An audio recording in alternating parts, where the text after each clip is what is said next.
When you're separating from your partner, you don't have to formalise your arrangements that you make with your parenting in a court situation. You can do it together, just the two of you, or you can get help from a specialist at Amicable or somebody else that specialises in co-parenting. The things that you need to think about is, the first thing is, have you told your children and how you're going to do that? And it's really important to think of doing it together, doing it with the kids there at the same time. And we often help people and do a whole session helping them through how to do it and practicing what to say and what might come up. So prepping is always really good for that. It's a scary thing to do, telling your children, but it's often not as bad as people think it is. It helps you move on, I think, when you've done that first thing. So that's the first thing that often people want some help with. So you need to think about the bigger things and think about, where the children are going to be living, how much time they're going to be spending with both of you, and then think about all of the occasions, the birthdays, the Christmases, the Mother's Days, the Father's Days. Think about those things and make a plan for how you're both going to deal with them.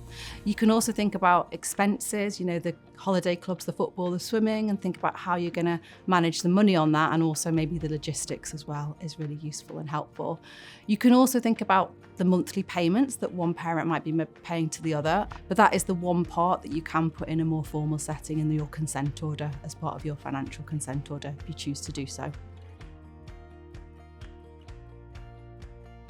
So when you've talked about all of these things and come to agreements about what you're going to do and where the children are going to be and all the occasions you've talked through, you can record them in a parenting plan.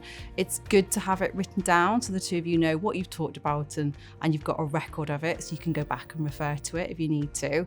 However, a really important thing to kind of keep in mind is that you do need to review, you do need to re-communicate about things. Things will change, kids develop, kids get older, needs change. So the best thing you can do is to make sure the two of you can communicate and sit down together and review your plan and change it if you need to. So we don't have custody arrangements in the UK, and we don't use the word custody. It's all about making agreements and arrangements about where your children should live and when they should spend time with both of you, and making sure these are child-centric agreements.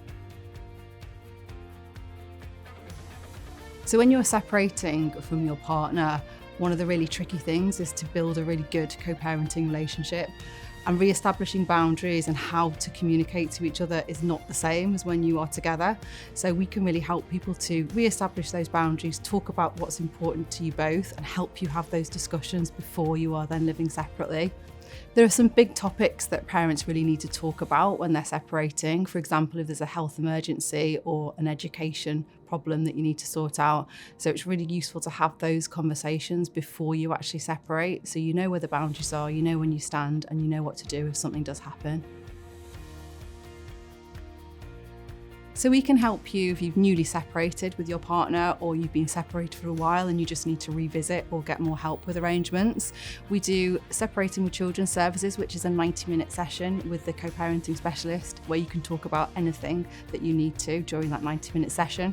We've got lots of resources, blogs, podcasts that you can get a wealth of information on. And we also have a co-parenting app